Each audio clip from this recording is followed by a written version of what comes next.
नमस्कार दोस्तों, आज हम बात करने वाले हैं एक ऐसे बिजनेस की जो हमेशा चलता है, चाहे मंदी हो या तेजी, और वो है Indian oil petrol pump business. अगर आपके पास 2 से 3 करोड़ रुपए का निवेश है तो ये वीडियो आपके लिए बहुत जरूरी है। हम बताएंगे कि पेट्रोल पंप कैसे खोला जाता है, क्या प्रोसेस है, कितना खर्च आता है और कितनी कमाई हो सकती है। पार्ट 1, एलिजिबिलिटी और रिक्वायरमेंट्स 0 से 1 पर 10 तक। सबसे पहले बात करते हैं एलिजिबिलिटी की। अगर आपकी उम्र 21 से 60 साल के बीच है और आपने कम से कम 12वीं पास की है तो आप आवेदन कर सकते हैं। आपके पास अपनी या लीज पर जमीन होनी चाहिए जो मेन रोड पर हो, कम से कम 800 से 1200 वर्ग मीटर तक। इंडियन ऑयल के नॉर्म्स के हिसाब से जगह का लोकेशन और ट्रैफिक बहुत मायने रखता है।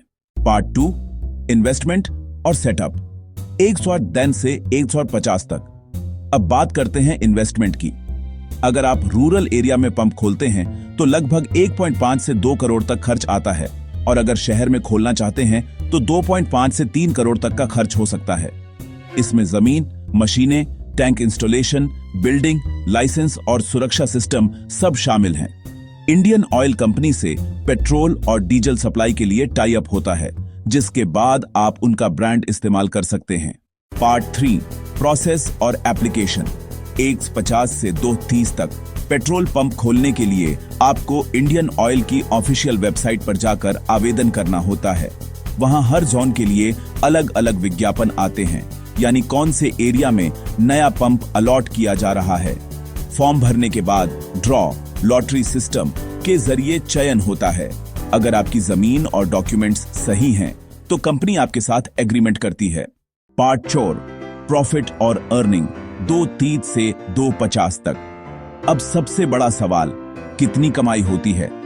हर लीटर पेट्रोल या डीजल पर आपको लगभग RS3 से RS5 का मार्जिन मिलता है। अगर आप रोज 10,000 लीटर तक सेल करते हैं तो महीने की नेट इनकम RS2 से RS पार लाख तक जा सकती है। तो दोस्तों, अगर आपके पास 2-3 करोड़ का बजट है और आप एक लाइफ टाइम चलने वाला बिजनेस चाहते हैं तो इंडियन ऑयल पेट्रोल पंप एक बढ़िया विकल्प है। वीडियो को लाइक करें, चैनल को सब्सक्राइब करें और कमेंट में बताएं, क्या आप इस बिजनेस में निवेश करना चाहेंगे।